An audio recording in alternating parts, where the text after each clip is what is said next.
আসসালামু আলাইকুম। আমি আসাদুল ইসলাম, সবাইকে স্বাগতম জানাচ্ছি। ইন্ডিয়ান ভিসা বিষয়ক কিছু আপডেট নিউজ আপনাদেরকে জানাবো।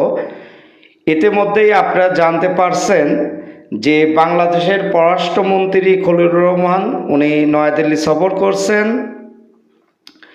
এবং ভারত সরকারের পক্ষ থেকে জানানো হয়েছে যে বিজনেস ভিসা এবং মেডিকেল ভিসার স্লট আগের মতন অনেক বাড়ানো হবে এবং বাংলাদেশিদেরকে অবশ্যই ভিসা তারা মেডিকেল এবং বিজনেস আগের চেয়ে অনেক বেশি দেওয়া হবে, এটা তারা জানাইছে। এবং অবশ্যই আপনারা মেডিকেল ভিসা নেওয়ার আগে অবশ্যই সঠিক ট্রিটমেন্টের কাগজপাতি সহ অরিজিনাল পেপারসগুলো সাবমিট করে ভিসা নেওয়ার চেষ্টা করবেন, তাহলে আপনাদের ভিসা মার যাওয়ার কোনো চান্স থাকবে না।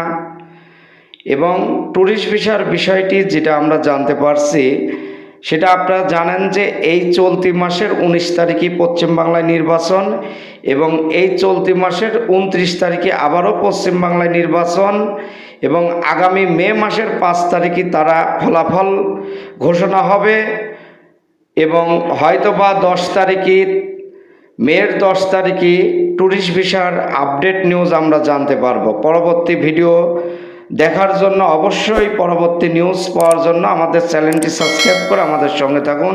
আসসালামু আলাইকুম।